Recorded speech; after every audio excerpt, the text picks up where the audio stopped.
The abduction that shook Earth. The night the sky tore open above Black Pine Valley began like any other, quiet, cool, and wrapped in the comforting stillness of early spring. The town slept beneath a blanket of clouds, its only sounds the soft hum of insects and the distant rush of river water.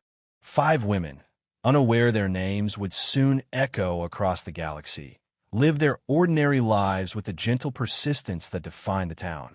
Evelyn Hart, the schoolteacher, had stayed up late grading essays. Nadia Ruiz, the nurse, had fallen asleep on her couch after a double shift. Jenna Brooke, the mechanic, was still awake, wiping grease from her hands after finishing a late repair.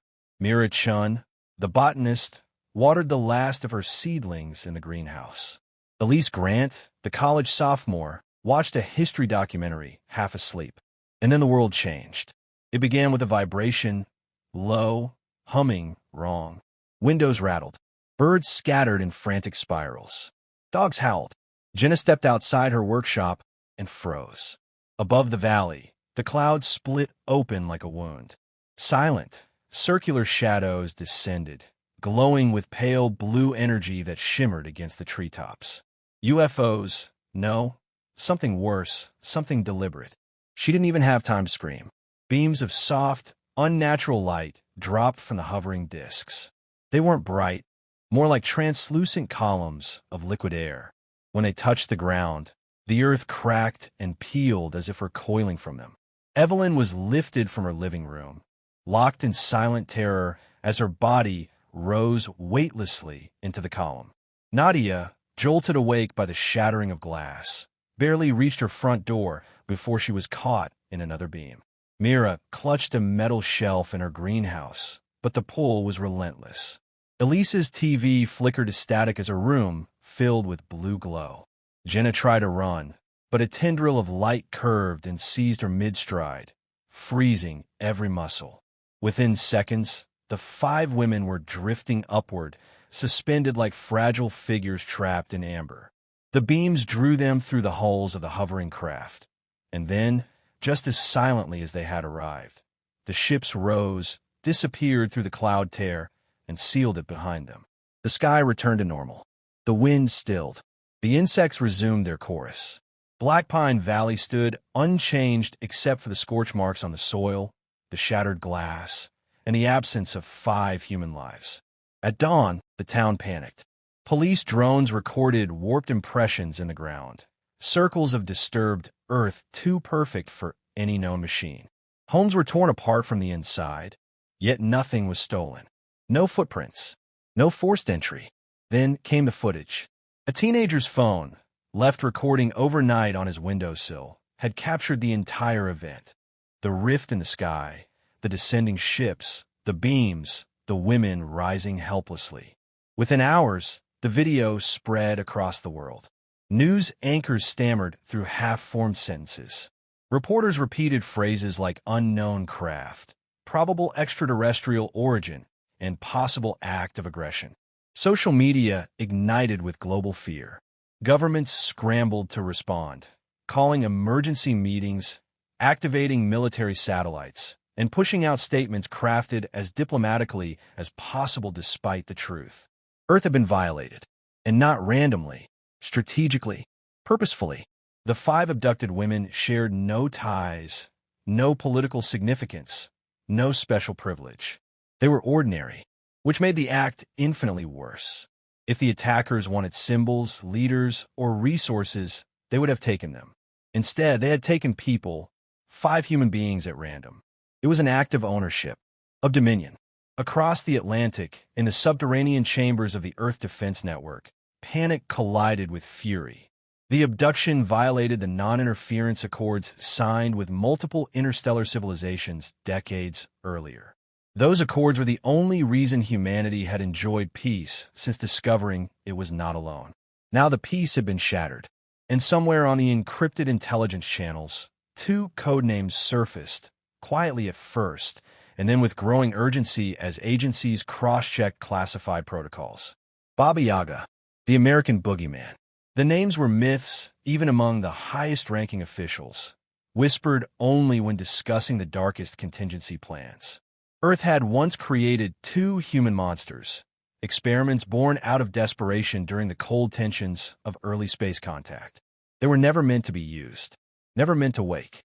Baba Yaga, a woman raised and shaped in silence, trained to infiltrate, dismantle, and erase threats with surgical precision and terrifying creativity.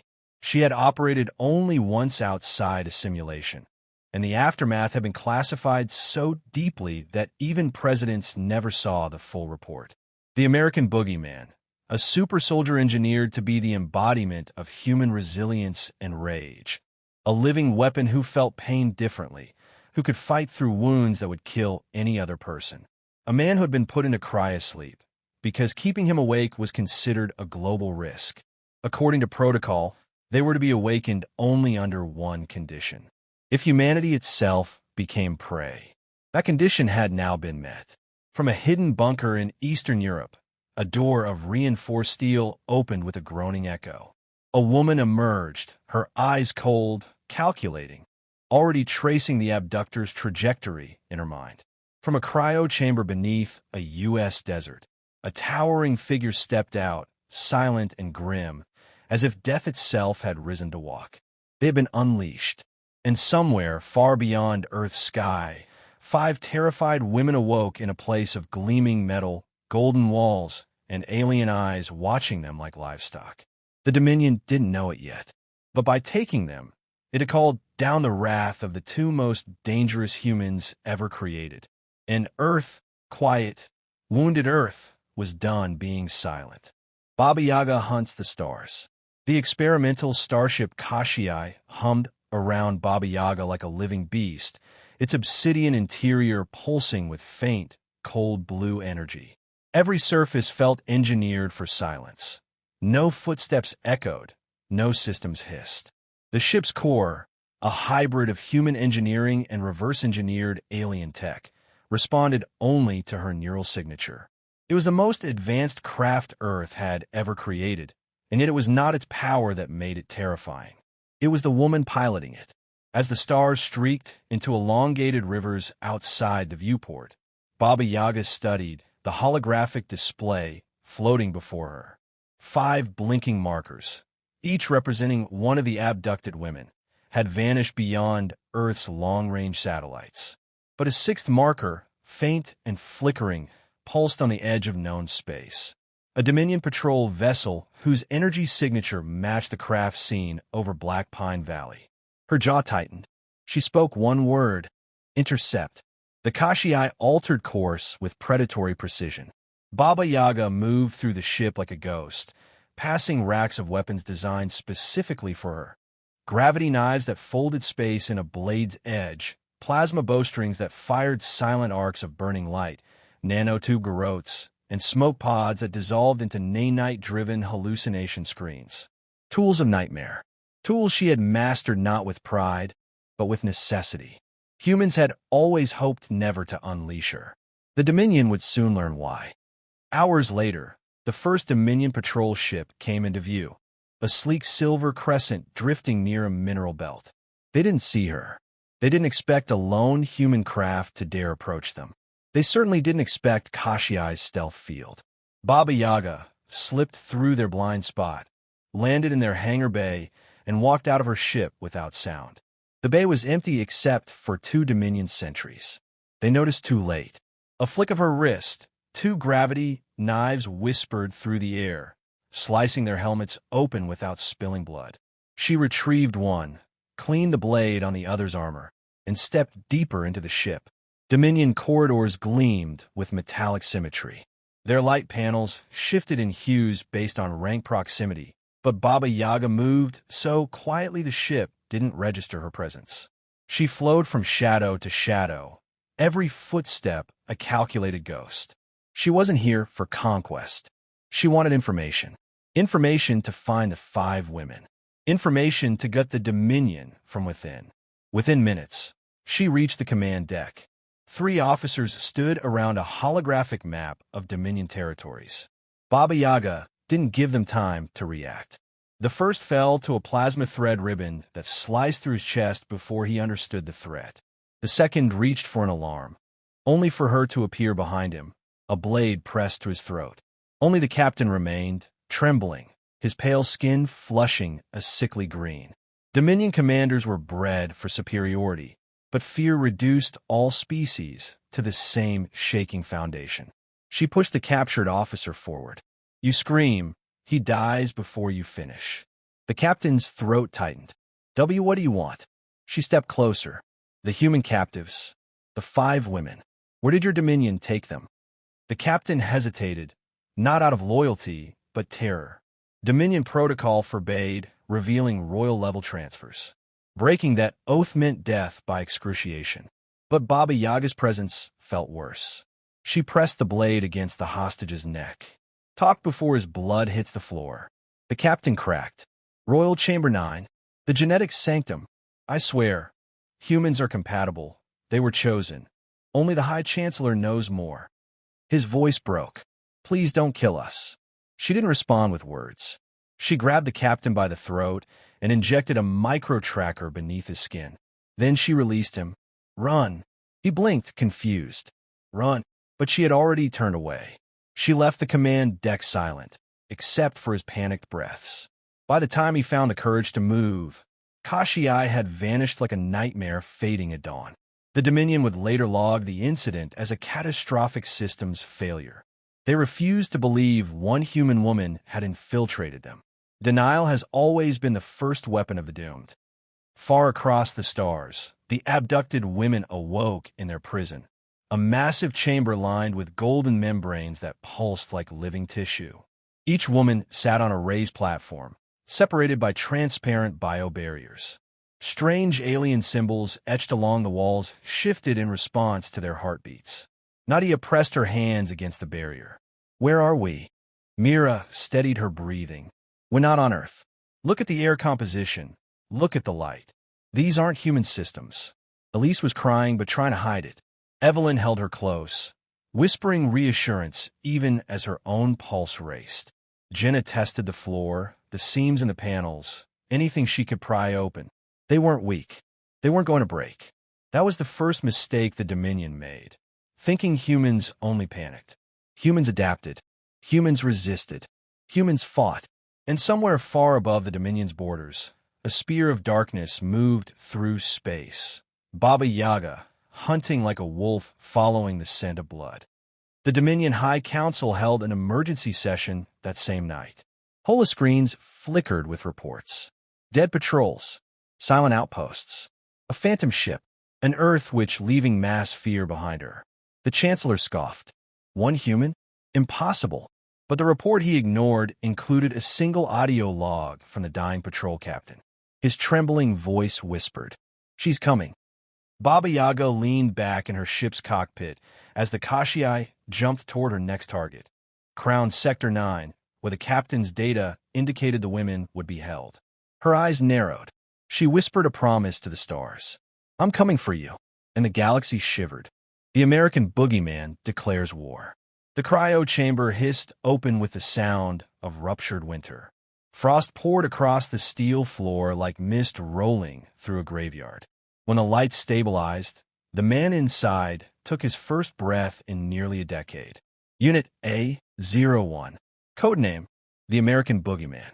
He stepped out barefoot, steam rising from his skin as his body reactivated, bones rehardening, engineered muscle fibers waking like coiled predators, nerve pathways recalibrating to combat readiness. His eyes open last, emotionless, precise, empty of everything except purpose. General Hale stood in the observation bay above, gripping the railing with white knuckles. No one ever got used to seeing A-01 awaken. The Boogeyman wasn't just a super soldier. He was a legacy of Earth's darkest strategic fears, built through a fusion of gene editing, battlefield nanites, and psychological conditioning far beyond ethical lines. Unit A-01, Hale called through the intercom. Protocol Black has been activated. 5 civilians have been abducted by Dominion forces. The man tilted his head as if listening to a distant sound. Targets? He asked. Dominion fleets. Dominion strongholds. Dominion personnel involved in the extraction. And any who stand in the way. There was no hesitation. There never had been. "Give me my ship," the boogeyman replied. His vessel, the Reaper's Jump, sat waiting in the launch hangar like a metallic beast crouching for attack. Taller than a four-story building and armed with Earth's most forbidden technology, it was the only warship designed for a single pilot. When he boarded, the ship reacted instantly. Systems lit, engines growled, and a red halo of energy flickered around the hull as the shockwave propulsion core wound up. Engineers scrambled back, terrified of standing too close. The boogeyman sat in the reinforced command chair, buckled into a harness made of impact-absorbent alloys. AI online, the system chimed, awaiting target coordinates. He uploaded the signal Baba Yaga had extracted from the Dominion patrol ship. Sector, Crown Path. Subsector, Dominion Military Zone 77. The moment the engines fired, the entire hangar vibrated. Then he launched. The Reaper's Jump vanished in a cone of compressed light, tearing through the upper atmosphere like a bullet entering the cosmos. Earth watched him leave and prayed the galaxy would survive his arrival. Hours into the journey, long-range scanners detected a Dominion fleet moving to intercept.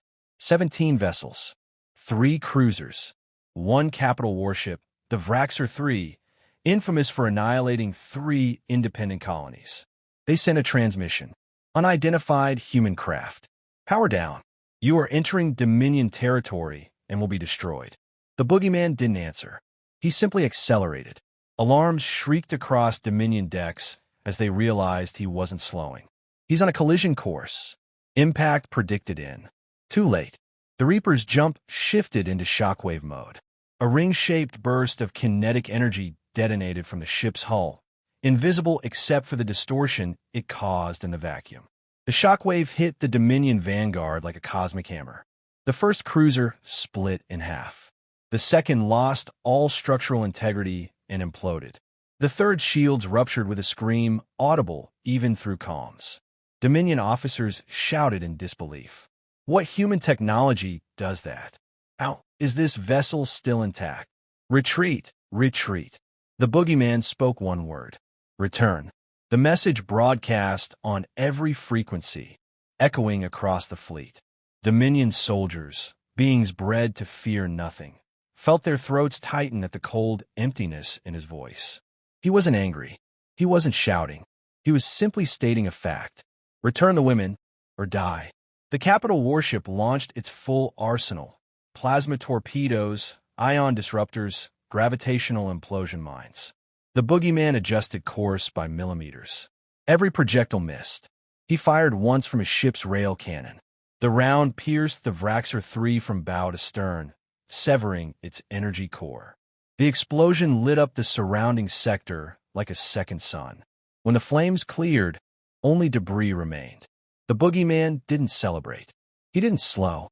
He simply charted the next Dominion stronghold. Meanwhile, on the Dominion Bio Tower, the 5 abducted women were no longer helpless captives. Jenna had discovered a flaw. Dominion energy restraints reacted poorly to certain metals. Mira tested scraps of maintenance alloy and confirmed that if they timed a pulse disruption with a guard rotation, they might weaken one barrier for seconds. It wasn't much, but humans had built empires on less. Evelyn whispered encouragement, calming Elise. Nadia took mental notes of guard behavior, breathing patterns, posture, weapon readiness. They each contributed something critical. When the guards returned to feed them, Jenna tested the plan.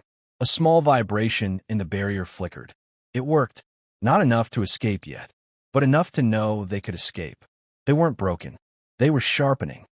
Back in space, the boogeyman approached Dominion military outpost Helion 5.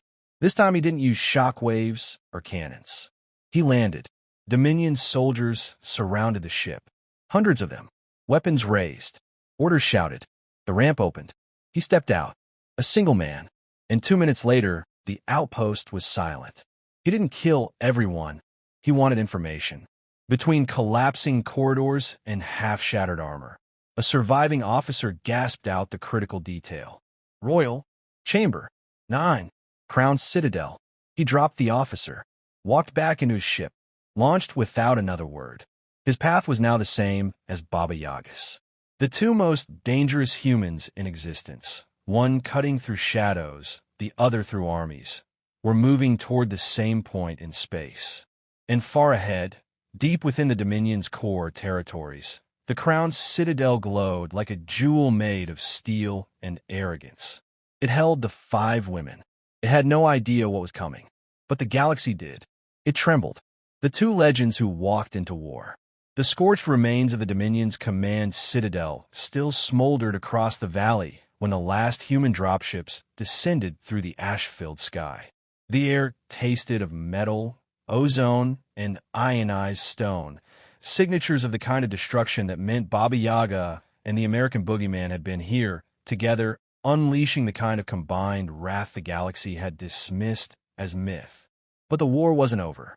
Destruction was merely the opening act. Humanity still hadn't recovered the 5 abducted women, and no one knew how deeply the Galactic Dominion's chains reached. Every surviving Dominion fortress, every archive, every stronghold might hold a fragment of the truth. And the Dominion still had its own final asset, a bioengineered war machine whispered about even within their own ranks, locked away until an enemy became existential. Humanity had now qualified. General Hayes stepped out of the lead dropship, boots crunching on crystalline debris that once formed the Citadel's outer wall. His face, grim and unshaven, tilted upward as the smoke parted. 2 silhouettes stood at the top of the ruin, framed by the burning skyline. One tall and broad, the other smaller, poised, lethal in stillness. Baba Yaga, the American Boogeyman. They descended the rubble as if gravity itself feared to slow them. Neither showed the slightest injury, though both were streaked in soot and battle scars earned in the last hour. Hayes met them halfway. "Report," he demanded.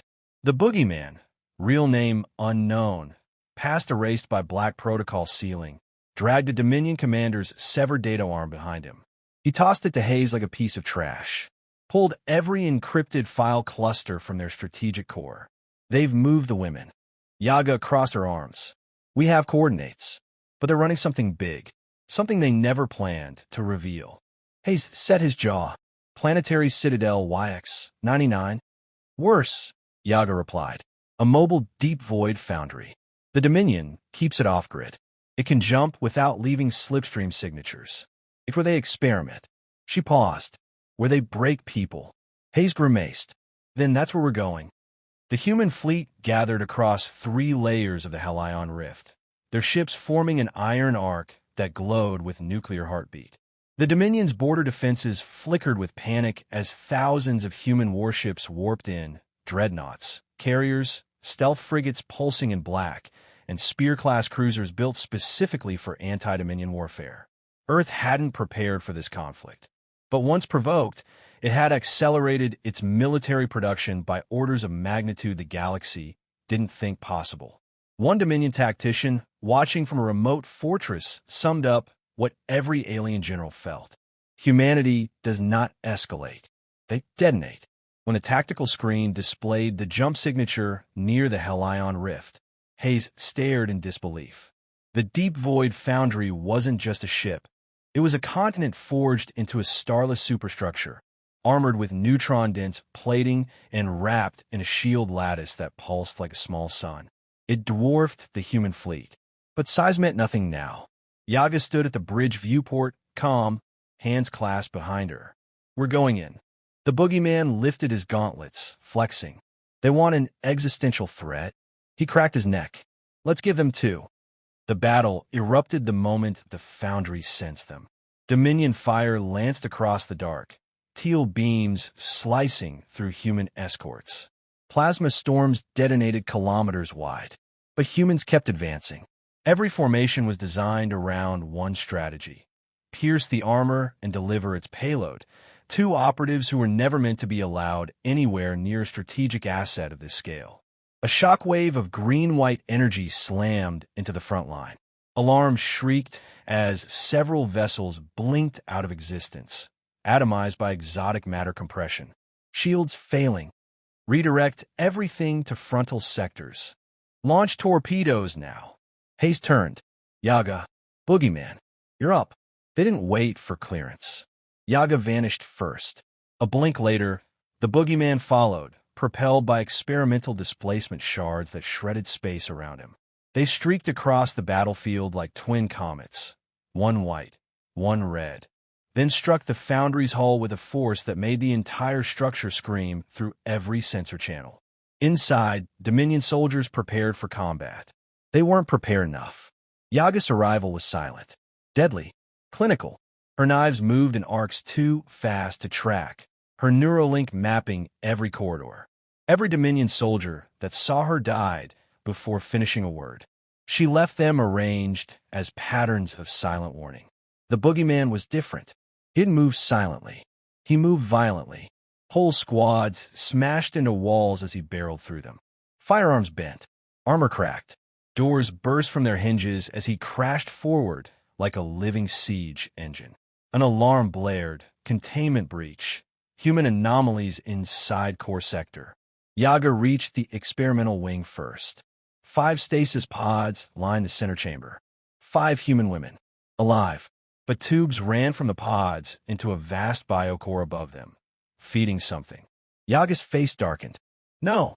The Boogeyman arrived seconds later, and the biocore opened. A creature stepped out.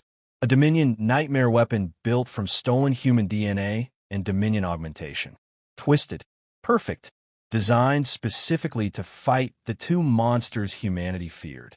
Yaga whispered they built a countermeasure. The creature lunged. The Boogeyman intercepted, crashing into it with enough force to crater the floor.